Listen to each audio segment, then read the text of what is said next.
to add to the agenda? None? Thank you. We have a motion then to approve the agenda. Councillor Miller, second by Councillor Coleman. Discussion? All in favor? Opposed? Carried. Approval of the agenda, and now we decide whether we're going in camera or not. Yeah. If council wishes to go in camera, as stipulated, to, if needed, to discuss advice that is subject to solicitor-client privilege, you may. How does council wish to deal with this? Could I just add something, Your Worship, just Yes. for clarity? And what the mayor is referring to is the in-camera item listed as 2A. So if you have any questions concerning our lawyer's advice to you, to your lawyer's advice to you, then you can go in camera to discuss this. Otherwise, Thank you. Yeah. Councillor Chambers? I will so move that we go in camera for the reasons outlined on the agenda. Sorry, Councillor Geltler had her hand up first. Oh, Next, rather. I'll second it because I have a question. Second, you have a question?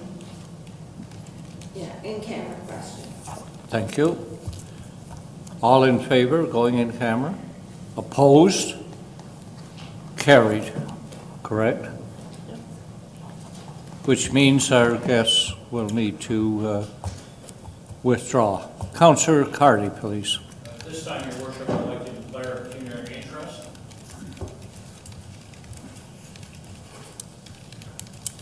And withdraw. Thank you. So noted.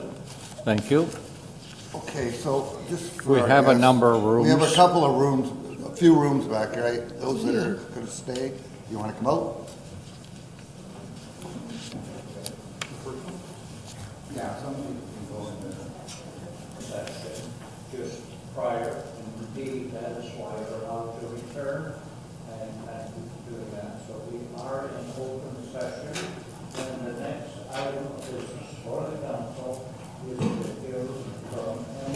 Monroe, County of Brant, Integrity Commissioner, a presentation of the report regarding the site.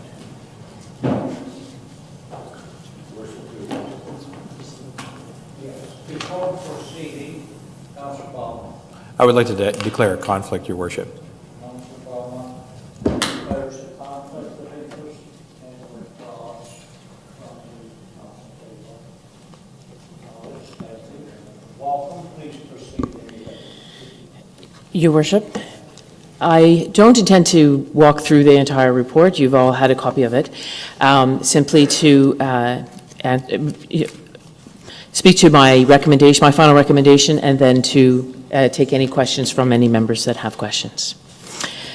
So as you would know from reading the report, that I found that the original complaint was that Councillor Cardy had posted a racial slur on his Facebook account on August 29th, 2017. I investigated that complaint, the report you have in front of you. It was my finding that I believe that Councillor Cardy did in fact make those Facebook posts, and in the course of the investigation I also found that he destroyed evidence that would have been critically important to the investigation. And as a consequence, I recommended, in respect of the Facebook post, a penalty of a 2-day suspension of his remuneration, and in respect of the matter of destroying the computer and the Facebook account, a 30-day suspension of his remuneration.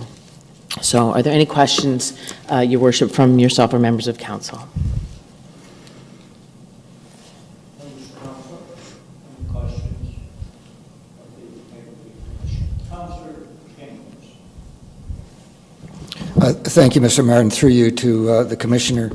Just so I understand it clearly and correctly, you have two recommendations, the first of which is a recommendation that deals with sections 5.31E, 19.4, 19.6A, and 19.6B. And the second recommendation is dealing with the violation of the code 21.1. Am I correct on that? Yes, almost. There were 3 sections raised by the complainant, just turning to the correct page, and my report, page 19. And with respect to section 19.4, I didn't make a ruling with respect to that, only with 513E, 19.6 A and B, and section 21. And if I understand it, the reason for not addressing 19.4, that is inclusive of 19.6 and... Well, 19.4 speaks specifically to a discriminatory act, and it seemed that Mr. Deutschman, I'm sure you'll hear from later, raised the issue about whether a specific individual had to be identified in a 19.4 violation, and I decided I didn't need to rule on that because I found there had already been a violation of the previous sections.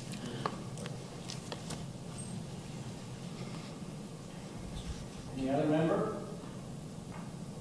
The question? If not, how would you like to deal with this matter or this report?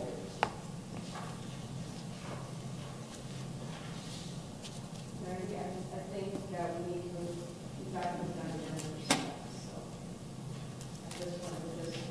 Moving on to receiving for information at this point in time. Response from me on behalf of Councilor Carty to the complaint. Response attached. So we're going to number 5 now. Number 5, response from agent on behalf of Councilor Carty to the complaint.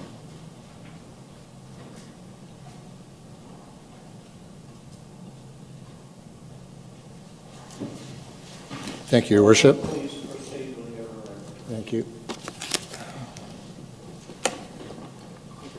I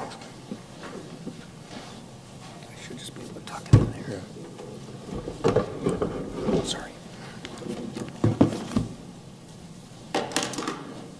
I might be a little longer than the last presenter. Okay.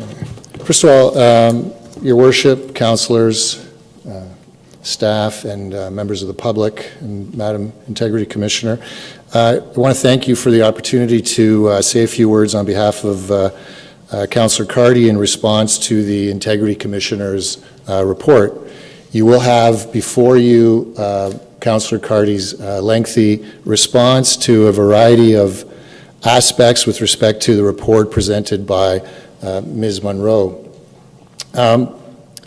So I'm going to go through some of these issues, and I know you previously received information from me that you had reviewed with respect to my comments about whether the code of conduct applied to this particular circumstance, and I'm going to just briefly summarize that point again. I appreciate there may be views that differ, but I think it's important that this point be made because I think it's relevant. As many of you will know, I was formerly a elected municipal official, and I appreciate the aspects of your position, your seat at the table, having been mayor in North Dumfries for 4 years. So I appreciate the issues that arise with respect to the role of the code of conduct and your role as a councillor. And I'll just touch on the issue of whether the code of conduct should apply to this situation. And the code, your very own code itself, states in the very first paragraph that the code, the purpose and intent of the council code of conduct is to establish standards of conduct for members of council, local boards, and advisory committee members in the individual conduct of their official duties. That's specific. It's not intended to be a code of conduct for all activity. This legislation is specific. And so the decision that you will be rendering with respect to Councillor Carty's conduct, if you find that he actually did in fact make those posts, raises the issue about how far are you to extend the code of conduct with respect to your individual affairs. You are establishing precedent with respect to your decision that you are making tonight. This is a very serious matter, and I think it's important that we lay that out. I appreciate that I provided quite a lot of information with respect to that, but I'm just going to highlight just a couple of things. And this issue about whether the code of conduct applies only to official duties was raised by the Integrity Commissioner, and I thank Ms. Monroe for referencing me to the Integrity Commissioner's investigation of then Mayor Rob Ford. And the Integrity Commissioner at the time was considering issues about slurs made by then Mayor Rob Ford. And in fact, there were two incidents, two complaints. The first incident occurred when Mayor Ford was in the presence of staff. The second incident was the one where Mayor Ford was caught on video smoking crack in the basement of a private residence. Okay, no staff, no other politicians around, just Mayor Ford in that capacity. And the Integrity Commissioner raised this particular issue, and it's in her report. She asks this question: does the code of conduct extend into a member's private time? A very valid question, and that's the question that I'm posing with respect to this matter as well. And it's just two short paragraphs. She says, I considered whether the code of conduct can regulate a member's conduct in his or her own private time. There is an argument that statements made to personal acquaintances on one's private time cannot attract code of conduct sanctions. On the other hand, there is an argument that a person holding the office of mayor is always representing the city and therefore always bound by the code. She raises a distinction between a mayor and a councillor. Councillors are not expected, and I speak from my own experience, councillors are not expected to be full-time. A mayor sometimes is considered to be full-time, but councillors are not. Many of you have jobs, you work on your farm, you have businesses, some are retired, so you have more time, and I appreciate that the job of a councillor can easily be a full-time occupation if you want it to be, because there's lots of things going on in the County of Brant, lots of great things going on in the County of Brant that you could involve yourself in. Events, people are organizing charitable events and other events, and you could easily make it a full-time position, but it's not a full-time position.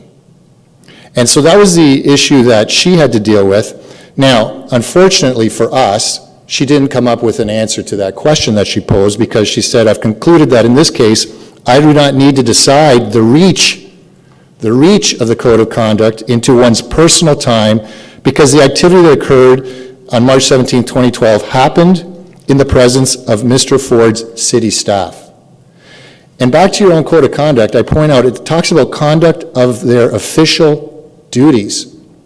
Your code of conduct doesn't say conduct during your private time. And in fact, your code of conduct specifically defines official duties. And official duties is defined as public duties of a member and includes functions performed by members necessary to demonstrate responsible and accountable government with respect to the matters within the county or local board's jurisdiction, which are done for the purpose of providing good government with respect to those matters. So you'll have to ask yourself whether someone making posts on their social media account, which is not an official account of the County of Brant, which is done amongst friends in a Facebook situation, is captured by the code of conduct. So that is the point I'll make with respect to that issue. And with respect, Ms. Monroe raises in her report an analogy suggesting that your activities and conduct is analogous to an employee of a corporation. And there have been cases where employees have conducted themselves in a way that could bring into disrepute the corporation. But you are not employees. You are elected officials. And every 4 years, you go before the public, and they'll decide whether they want you to be back or not. Conduct, whatever it may be. I mean, just consider Rob Ford himself. Considering that last election, he unfortunately passed away, who would have said that he was going to win or lose with certainty that election? Conduct known by all. So, the next issue that I raise is this issue of the standard of proof. And we agree that the standard of proof is what we call a balance of probabilities. what do we think? But the balance of probabilities extends to both sides. It extends to the complainant, and it extends to the person that's being accused. However, the evidence has to be closely scrutinized, has to be carefully considered. And you'll see in my report, I identify a number of areas and instances where evidence was presented to Ms. Monroe, but was not pursued further when it should have been. This is a very serious matter. Councillor Carty takes very seriously the post that occurred on his Facebook site. Councillor Carty takes very seriously his obligations as a councillor and what is required of him under the code. But if you're going to be subject to an investigation, at the very least, we should expect full investigation. We shouldn't expect a rushed to judgment investigation. And unfortunately, it's our position that this is what we have in this situation. So with respect to, I'll touch on the Facebook post, and then I'm going to touch on the spoliation issue. And with respect to the Facebook posts, there's an issue about technical evidence, which Ms. Monroe refers to. And it is our submission that the information that has been provided by Councillor Carty through Mr. Hoban, and there's a letter you'll see in Ms. Monroe's material from Mr. Hoban, where Councillor Carty arranged to have Mr. Hoban come and investigate his computer because he wanted to know how the hack occurred. And remote control software was found. That's a fact in this situation. Remote control software was found on Councillor Carty's computer. We don't know how it got there, but again, on a balance of probabilities, we don't have to show beyond a reasonable doubt that that remote control software was used to create the hack. We say that when considering all of the evidence in this case, that on a balance of probabilities, Councillor Carty has discharged his responsibility to show that he did not make those posts.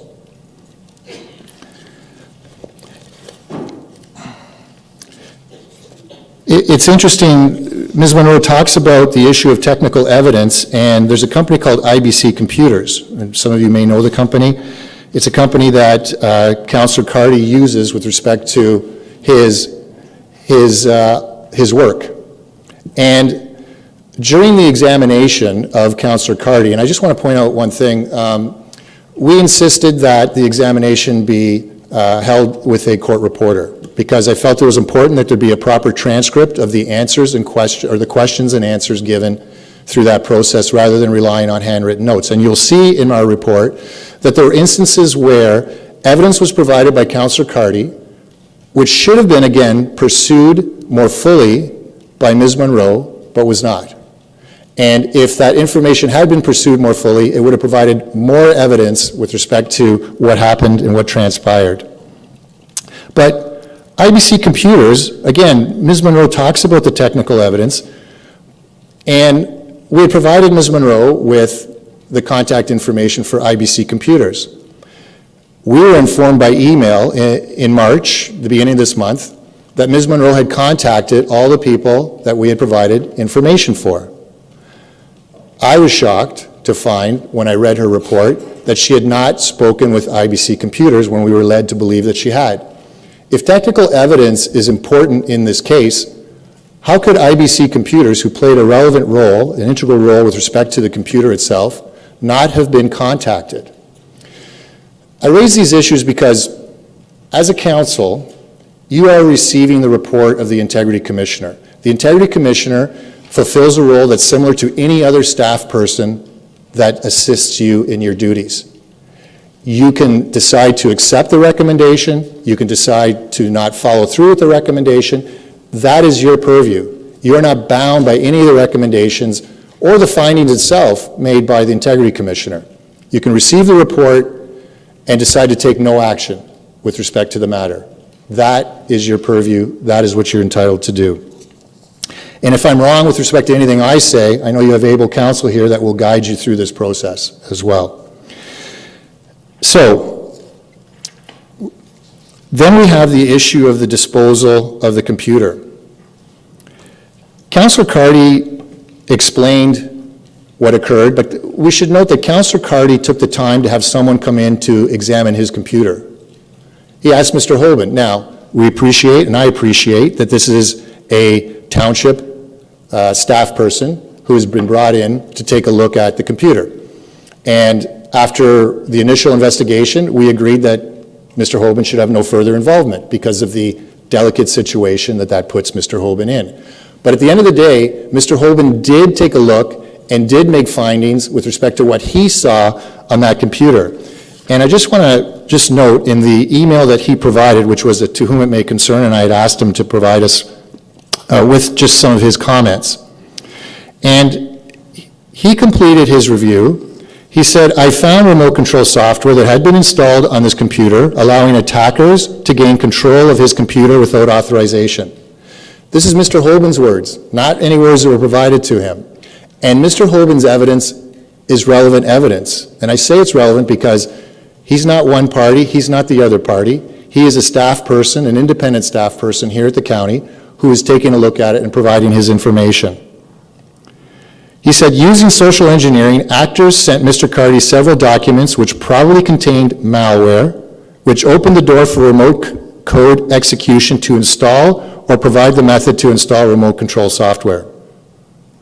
Attackers using the installed remote control software were able to access Mr. Carty's computer after hours and had unimpeded access with administrative privileges on his computer. Now, there's a question about, in Ms. Monroe's report, she talks about behavioral evidence.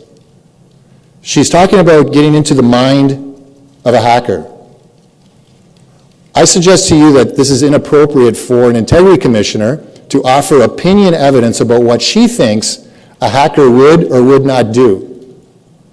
This gets to the whole situation of how extensive is an investigation under the Code of Conduct. And I'm going to touch on that because Section 25 of your Code of Conduct specifically outlines what an investigation is to entail. And I can tell you that what's been done in this investigation is beyond what Section 25 of your own code says an integrity commissioner shall do with respect to an investigation. Because how far is it to go? Are we to now expect counselors to hire experts, to retain experts, and pay for these experts to defend themselves, to hire lawyers to defend yourselves in these situations? This is how far it's gotten with respect to this situation. Again, very serious. Mr. Hoban said there was one Facebook authentication detected from a device that did not belong to Mr. Carty. However, the history of authenticated devices, this is on his computer, prior to September 12th, had been detected. This is a strong indicator that there was further unauthorized access from remote systems as perpetrators would try to cover their tracks. Again, this is Mr. Hoban providing additional evidence in this matter. And again, it piles up in terms of the burden that has to be made. So our position is that with respect to the Facebook postings, there were other elements of evidence that were not pursued, and I specifically point to this. The initial post, the initial offending post was made in the evening of August 29th. More posts were made during the day on August 30th. Councillor Carty made his apology on August 31st when he found out what happened, and he put out his apology. But during the day of August 30th, Councillor Carty was not at his computer. He was at the Brantford Air Show that day. Now, one would say, as Ms. Monroe is saying, Councillor Carty used his telephone to make posts. First of all, two of the posts were 130, almost 140, and another one 160 words. If we would expect anyone, even Councillor Carty, to make a 140-word post while attending the Brantford Air Show on a computer, that doesn't seem to be realistic. But even let's say he did, or one would consider that's possible that he did. Councillor Carty's evidence, as I've identified in my report during his examination, was that he didn't have his phone with him at the time that he was at the Brantford Air Show. That was his evidence. But Ms. Monroe decided not to pursue that line of questioning or pursue that line of fact any further. Again, there's streams of evidence that were not pursued to properly and fairly present this case. And Another situation that I found to be surprising was Ms. Monroe had asked the question, who assisted you with respect to your Facebook account? And Councillor Carty indicated that Mr. Hoban provided some assistance. During the examination, and I've laid out the question and answer in my material, Ms. Monroe was asking about a friend, Andy Bell, who Councillor Carty said he had turned to look at his computer, and IBC. And Ms. Monroe suggested during the examination that those are instances where Councillor Carty failed to provide adequate information to Ms. Monroe. But we pointed out to Ms. Monroe that her question was answered, and she acknowledged it was answered, yet in her material, she again suggested that he was misleading her with respect to his responses. At the end of it, with respect to the issue of the Facebook accounts, our position is that Councillor Carty's evidence was he wasn't at the computer at the time that the posts were made. He didn't have his phone at the time that some of the posts were made on August 30th while he was at the air show. There was evidence of a hack or remote control software on his computer. Whether that was a hack or not, we don't have that. But again, we don't have to prove beyond a reasonable doubt. It's a balance of probability, but you have to scrutinize the evidence carefully on both sides. So our position is that there's no evidence to support this violation of the code with respect to the Facebook account, and that there's sufficient evidence presented by Councillor Carty to show that he didn't make that. Now, I want to touch on the spoliation issue. This I found to be the most surprising. Certainly, if somebody's going to obstruct an investigation, intentionally obstruct an investigation, a severe penalty should be laid with respect to that issue. But that's not what happened in this situation. First of all, Councillor Carty wasn't even aware that he was being subject to an investigation under Section 21. Your code specifically requires the Integrity Commissioner to inform the individual of what sections are being investigated, or what are the sections violated or alleged to have been violated. This was never alleged or informed. So now you're into an investigation where you're being investigated for something you're not even aware you're subject to the investigation of. And this is the issue that she meted out or handed out the most serious of her penalties. 2 days on the Facebook issue, 2 days pay, 30 days pay with respect to the spoliation issue. And I refer to Section 25, and I think you have to seriously consider Section 25 of your own code. Section 25 clearly outlines what the Integrity Commissioner, how the investigation is supposed to be conducted, because the first paragraph says, if the Integrity Commissioner determines that a formal investigation is required, he or she shall proceed. It's not may proceed, shall proceed. And as your counsel will tell you, shall is a significant term. It strictly defines the conduct and the way you're supposed to act or carry out what is spelled out with respect to that section. And it says, shall proceed in the following manner. Now, it also says, subject to the Integrity Commissioner's ability to elect to exercise the powers of a commissioner under Parts 1 and 2 of the Public Inquiries Act. So it gives the Integrity Commissioner an opportunity to expand the powers, but no such election was made in this case. So I submit to you that you have to look then at your code. And again, if the code is to mean anything, we have to follow the code in all its aspects. If we're going to say this person violated the code, then we have to say this person is subject to the terms and conditions of this code. Although, again, I go back to my first principle, which is this code doesn't apply to this particular situation. And paragraph 25, sub C says, if necessary, after reviewing the submitted materials, the Integrity Commissioner may speak to anyone, access and examine any other documents or electronic materials, and may enter any county work location relevant to the complaint for the purpose of investigation and potential resolution. That's it. There's nothing here about hardware, nothing here about the computer. I submit that that's beyond the scope of what the Integrity Commissioner can look into when they're doing their investigation, unless they exercise the powers outlined above. But as you'll note in my material that I sent to you, there's a problem with the wording in this code that needs to be rectified. I'm sure Mr. Bradley took note of the issue. It refers to Parts 1 and 2 of the Public Inquiries Act. under provincial, there's a Public Inquiries Act provincially, and there's a federal piece of legislation called the Public Inquiries Act. Now, I would presume that we're subject to the provincial act, but there's no parts 1 and 2 that I could find, and perhaps council can identify, but I could find no parts 1 and 2 of the Public Inquiries Act of Ontario. There is a parts 1 and 2 under the federal, but not under the Ontario. So the question then arises, first, again, you ask the question, does the computer is even relevant to this investigation? Can you be found responsible for something that's not even part of the investigation you're subject to? This is where this is swirled, I submit, a little bit out of control.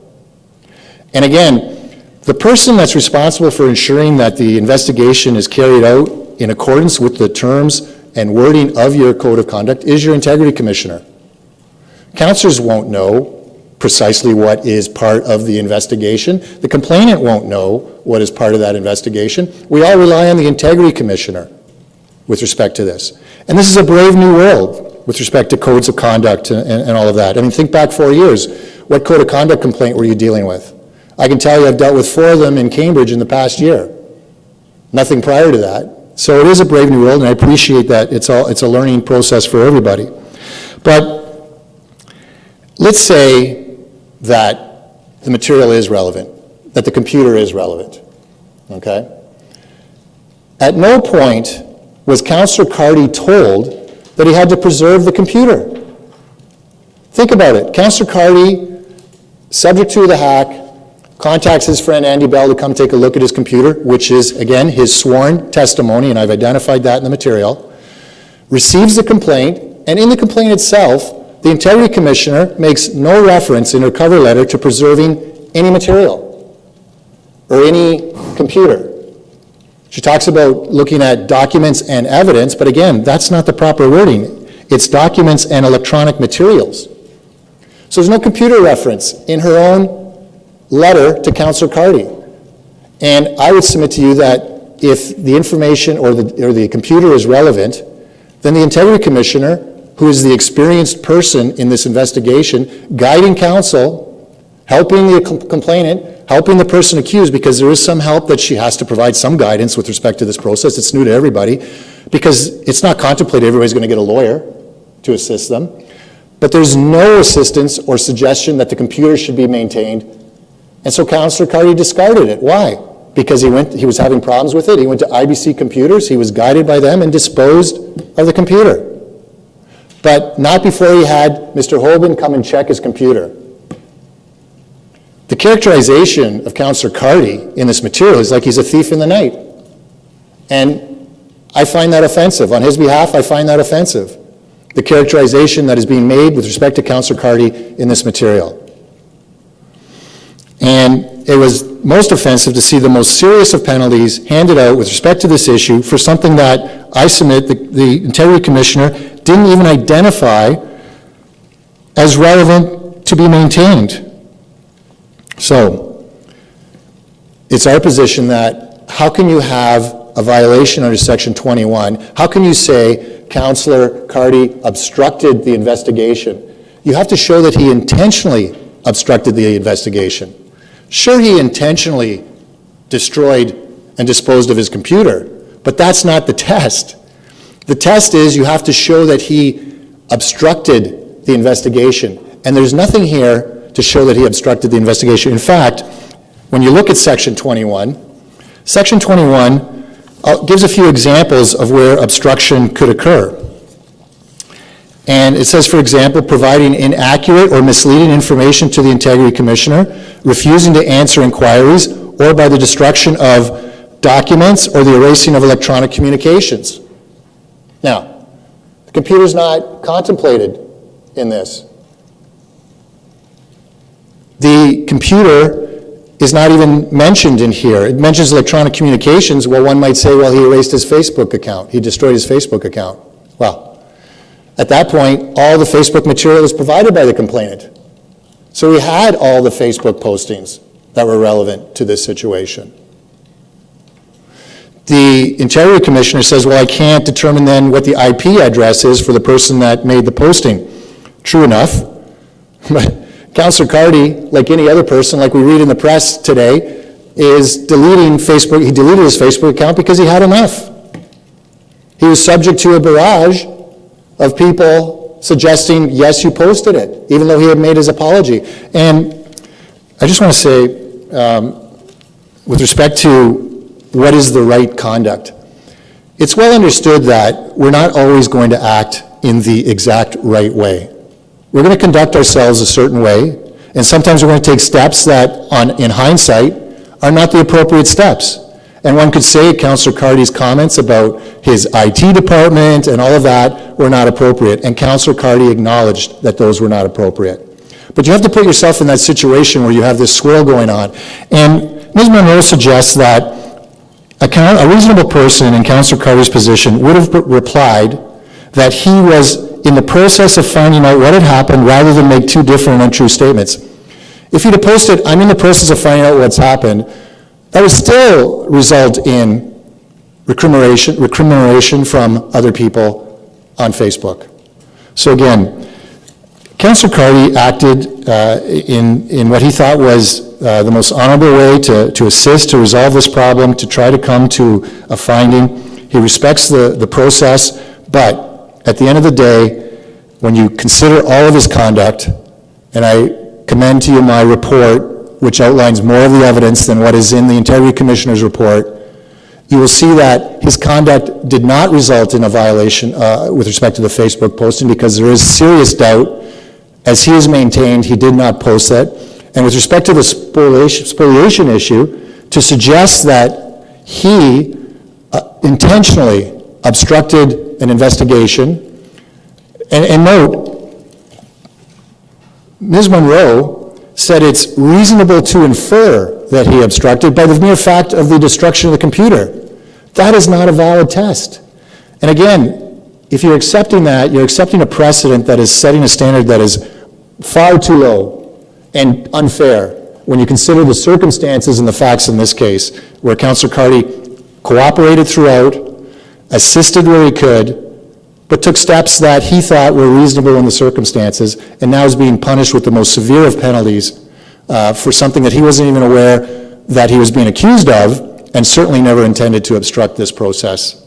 And I apologize for the length of the time that I took, but I thank you for your attention.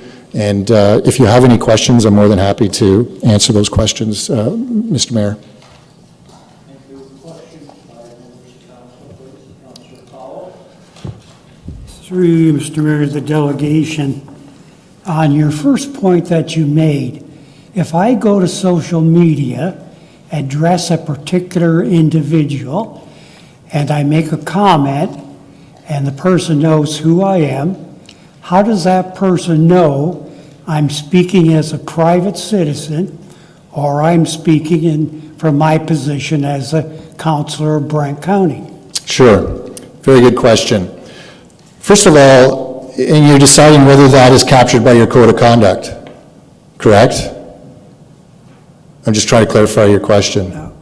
Right, so you're trying to understand, is that your official duty? If you're speaking to somebody, what is the nature and context of your discussion with that individual?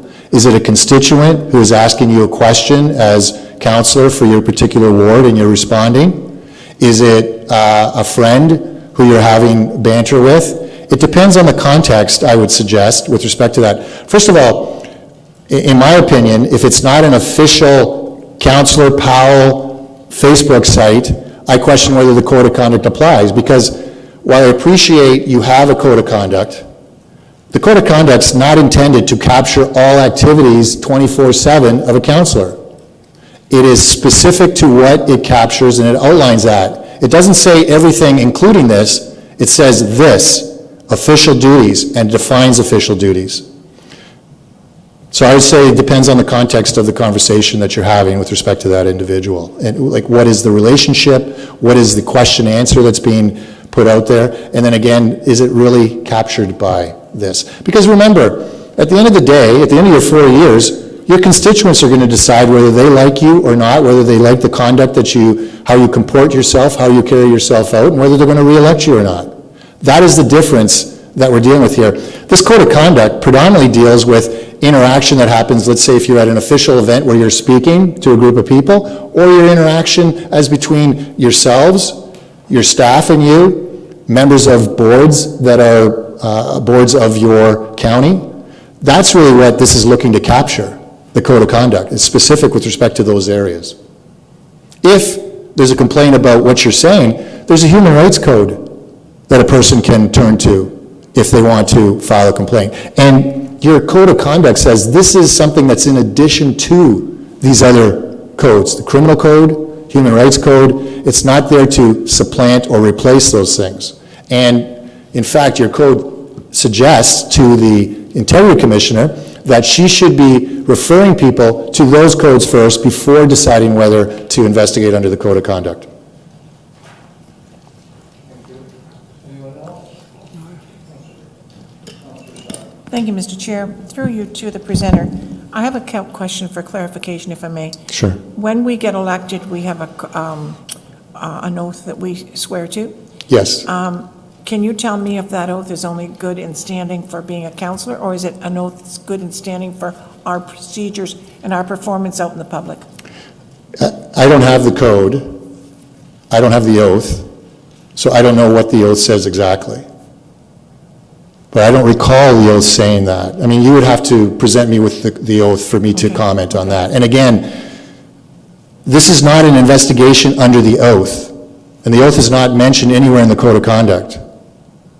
That's correct. So this is an issue specifically under the code of conduct. So I appreciate what you're saying, and I understand. I mean, look, this is a very difficult situation. This whole age of social media, et cetera, is very difficult. But, you know, what we're seeing in the news today about people getting access to 87 million Facebook accounts, I mean, are we going to say, oh, well, little Councillor Carty in little county of Brant, who's going to do whatever, whatever? We can't say that. I mean, anything can happen to anyone, anywhere, and that's what we're seeing. But I appreciate this is a difficult, very difficult issue, and it may require an update to the code of conduct to take a look at these sorts of things. But that's not what's in the code of conduct today. And you as councillors are governed by these codes, these rules. Any other member? Councillor Paul? Through Mr. Mayor to the delegation, the man who's making the complaint, Mr. Barcher, yes. I don't know the gentleman. I don't think I've ever met him. But Councilor Carty says my computer was hacked, and this was the comment. Now, the person doing the hacking, why wouldn't they use an expression like, I don't like Justin Trudeau? I'm upset with our Kathleen Wynne. How did that hacker pick out that particular quote when there's so many things he could have said, but this seems to imply it's a specific quote to that specific person? Because somebody said I don't like Justin Trudeau, who's the Prime Minister of Canada, who's known by 37 million people.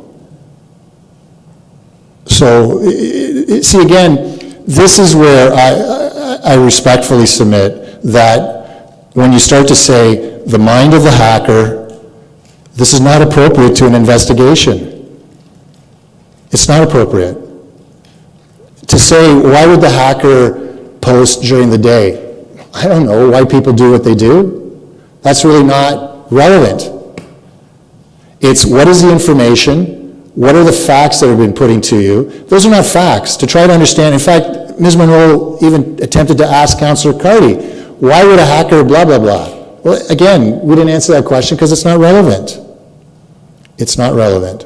Why a hacker would do a particular thing, I mean, it could post anything and one could say, why would they post that specific thing? Again, when you start to go down that rabbit hole, then you're in Alice in Wonderland, and it's not appropriate to a serious investigation like this to be in that situation. You have to look at the facts. The facts with respect to the remote control software, the fact that Councillor Carty was not at his computer at the time, the fact that he was at the Brant Air Show without his phone at the time. Those are facts that have been presented.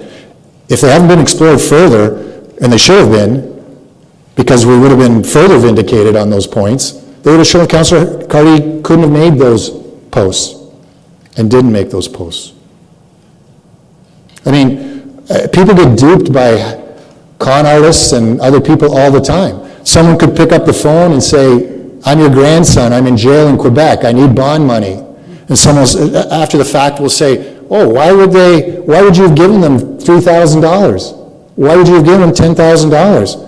But it happens. We know it happens all the time. Most recent one is, I myself had a family member conned by someone who said they were from the CRA, Canada Revenue Agency, and if they didn't pay them thousands of dollars, they were going to be put in jail. These things happen. These people are professionals at what they do, and we hear stories constantly about people getting misled, duped. It happens. Just to follow up, though, what you're saying, that's somebody who's trying to con you. Now, is this an example of somebody trying to con Mr. Carty by making some kind of a quote, which we assume he would never make in real life? Right. No, it's not. That's not the response. You asked, why would somebody say that? I said, these are sophisticated people. So I'm not saying they're trying to con anybody.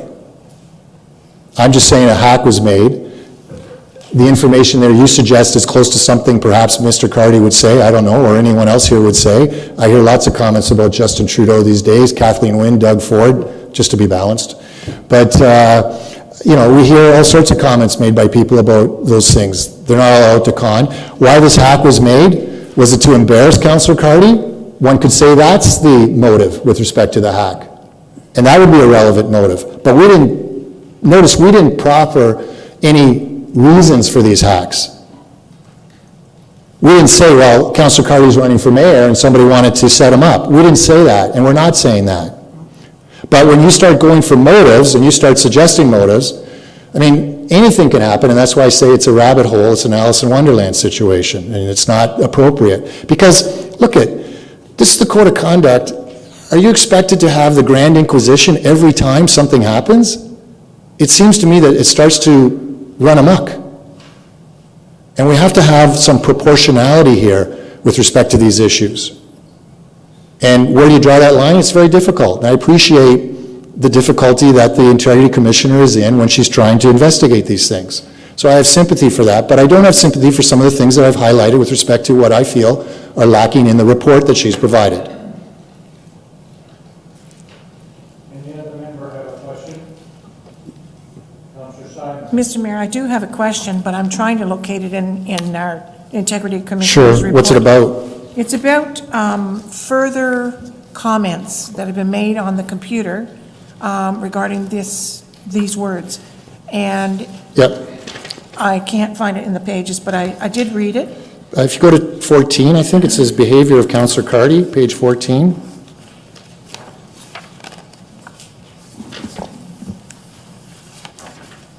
It's where it starts, and then it goes on for a few pages. It was made, the comments were made by another witness that said that they were snapshotted and Right. they were shown and proven that these comments, these words were used in different times of the day and different times of the month. That's what I'm getting at. So this is not a one-time occurrence. There's one word that I know of that was used at different times. It's with respect to the word site. Is that what you're referring to? I'm referring to the words that were very descriptive, and I really don't want to repeat them, but Oh, with respect to raghead. yes. Okay, what about that? Oh, That has been used at different times. right, yes. So there was a reference to the complainant identified that there was another time that post was made, and with that term, I'm not sure when. Yeah, was a year or two earlier?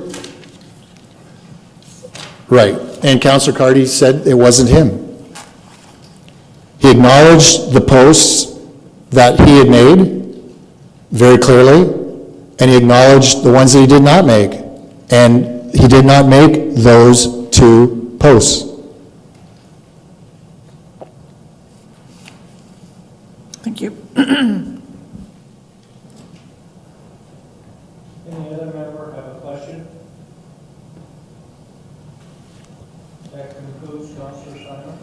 Yes. Thank you, Your Worship. Thank you, Council. Thank you for your presentation. Members of council.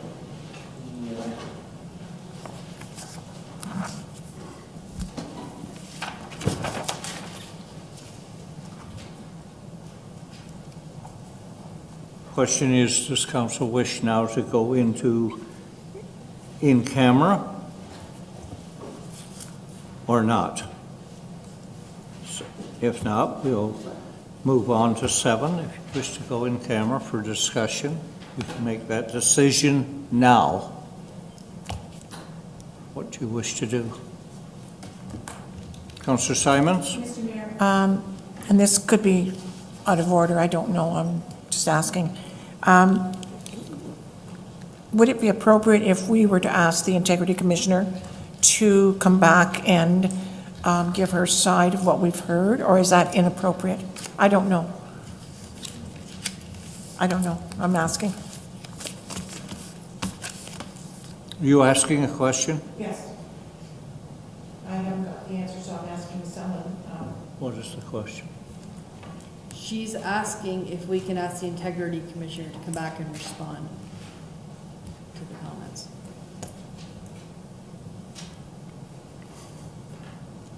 It's not on the agenda, but that doesn't mean we cannot decide to do it, correct? Correct. Council can decide if they want to hear further on. Do you have a question of the Integrity Commissioner? I might, I haven't at this present moment, but I could have, maybe. Yes. Would you please come forward? Is this legal? That's what I guess my question was. Is that agreed by council, by the way?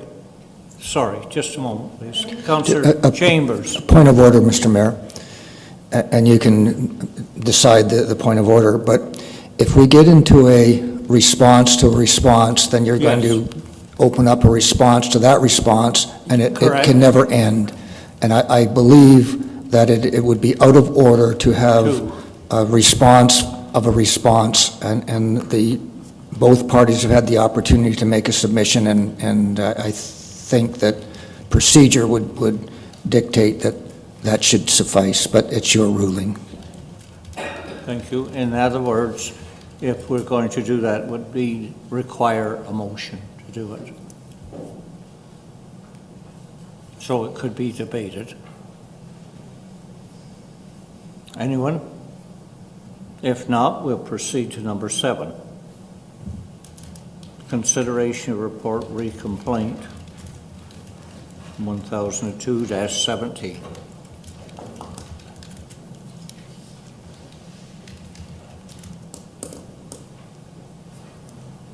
I guess we should deal with Mr. Deutschman's report, shouldn't we?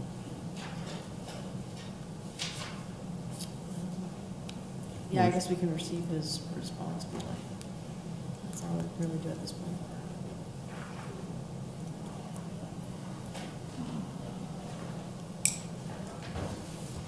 Number 5, is there a motion to receive that for information, or what action you wish to take? Councillor Coleman. I move to receive that information. Councillor Coleman moves. Second. Councillor Wheat seconds. That the report from agent on behalf of Councillor Cardy be received for information, correct? All in favor? Opposed? Carried. Which takes us now to number 7. Councillor Coleman? I'll move that we go in here and see the second. To discuss the first one there. Councillor Gatward, you had your hand up first. Did you wish to second it? I thought we were going to number 7, but. Yes, I had said we would go to that, providing there isn't something else council wishes to do. That's fine. Okay, moved and seconded, we go in camera. All in favor? Opposed? Carried, I believe.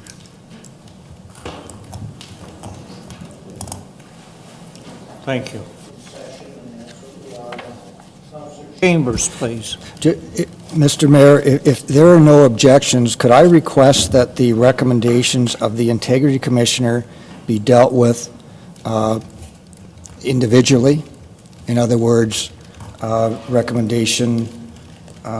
first recommendation in her report be dealt with separate from the second recommendation in the report, if there's no objections to that?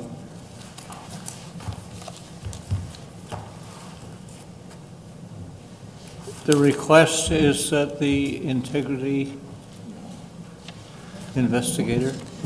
Mr. Mayor, there are two recommendations Yes, from sir. the Integrity Commissioner. Yes. I would request, if there's no objection, and I can make this a motion, but I would request that the recommendations be dealt with separately on their own merit.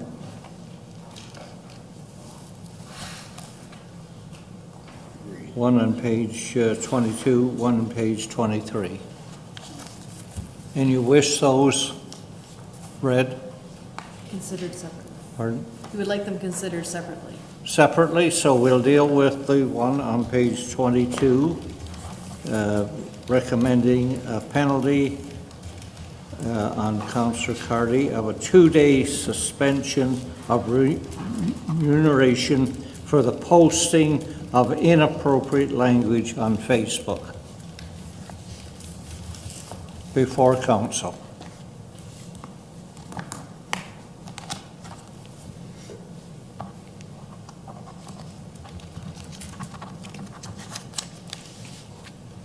Did you wish to make a recommendation?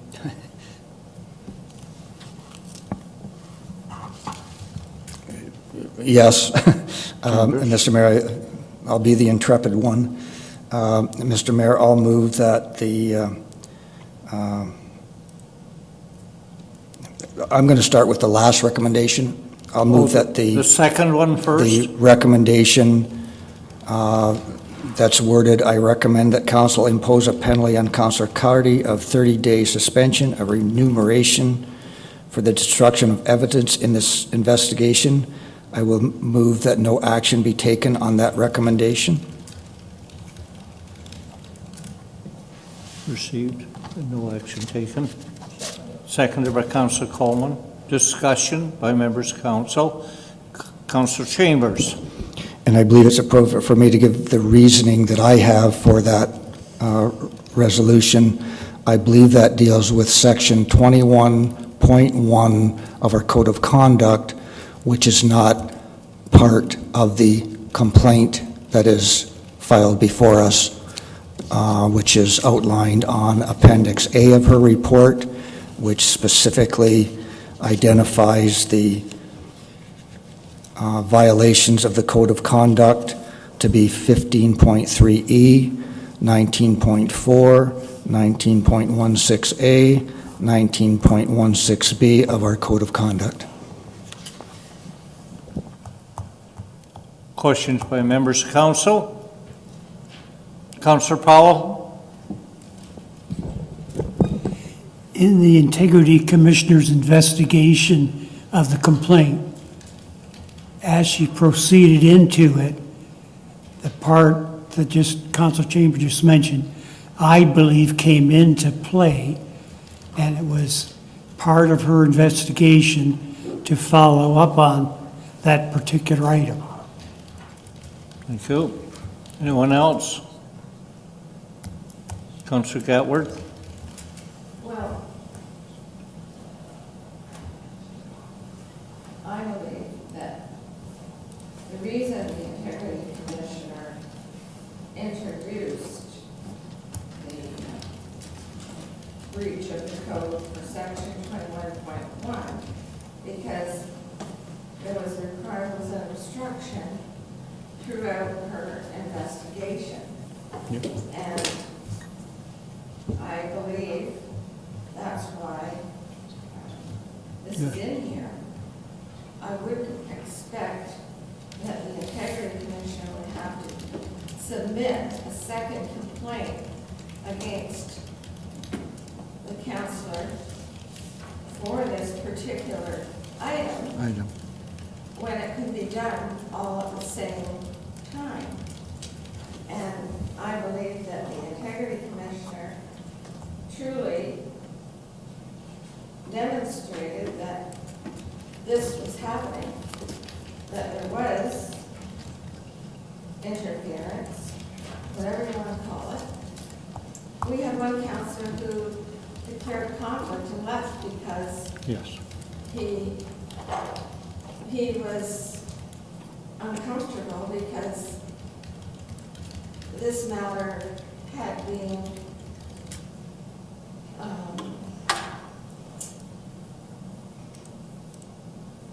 I believe he thought it was Well, discussed before he really knew about it. Point of order, Mr. Mayor. That Councillor Coleman. runs the defendant's that statement. No, and he's not, but that counselor that just, Not in this room, the defendant no, statement. but you are, and were you approached by That doesn't matter. the member? That doesn't matter. Well, the fact is that Councillor Balma made a decision of his own, which he expressed, that he did have a conflict and withdrew, and that is his right. yes, it is. So that's off the Yes. table. But I'm sorry, I just believe that the integrity commissioner does have the right to bring forward this information. So you disagree with the recommendation before us? I absolutely do, Yes. Meredith. Right. Because I believe that the integrity commissioner wouldn't do it unless she had the right to do it. Thank you. Anyone else wish to speak before the vote? And I like a recorded vote. Correct. Recorded vote requested. Thank you. Agreed. Councillor Simons? May we have the motion read again, please? I can't hear you, please. May we have the motion read again, please? Yes, certainly. Thank you. Motion? The motion is that no action be taken on the recommendation that council impose a penalty on Councillor Cardy of a 30-day suspension of remuneration for the destruction of evidence in this investigation.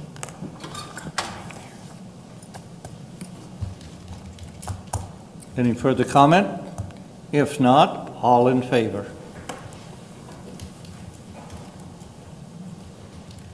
Well, we've got a problem. We don't have a full council.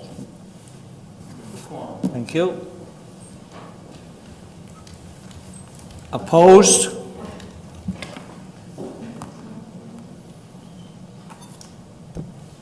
The motion is carried. Thank you.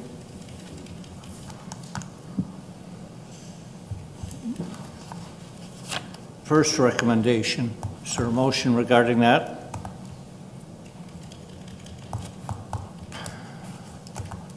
Councillor Coleman. Mr. Mayor, I will move to the first recommendation. Seconder? Yep, Councillor Gatward. Discussion, questions?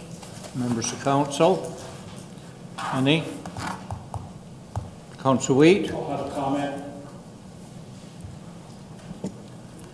After reading the report thoroughly, no place do I see in there where there's a reference that the individual named Mr. Cardy was representing the county of Brant.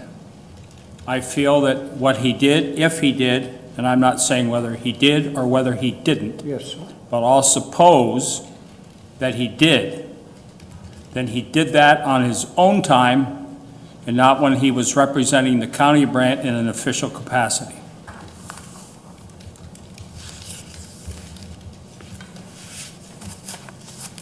Councillor Powell, please. On the other hand, we don't know whether the person reading or receiving the message knew whether the council was speaking on his own private or whether he was speaking as a county councilor. And it would be safe, I think, for somebody to assume that because he's a councilor, you're speaking on behalf of that. Thank you. Any other speakers? Councillor Chambers? Mr. Mayor, I support Councillor Wheat's comments, in that our code is specific in that it says, "The purpose and intent of the Code of Conduct is to establish standards of conduct for members of council, local boards, and advisory committee members in the individual conduct of their official duties." I believe that the complaint is filed, and I believe that Councillor Carty was not acting in the official duty of being a councillor. He was acting on his own time, so I do not support the recommendation of the Integrity Commissioner. Anyone else? If not, resolution to be read. That council impose a penalty on Councillor Carty of a 2-day suspension of remuneration for the posting of inappropriate language on Facebook. And I'd like a recorded vote. Recorded vote. All in favor?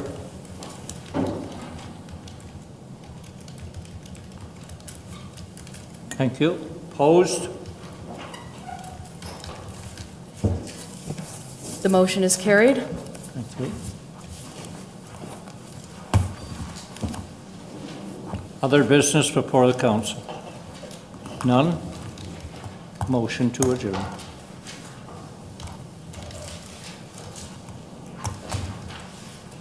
Someone wish to adjourn? Thank you, Councillor Coleman, Councillor Simons. Carried.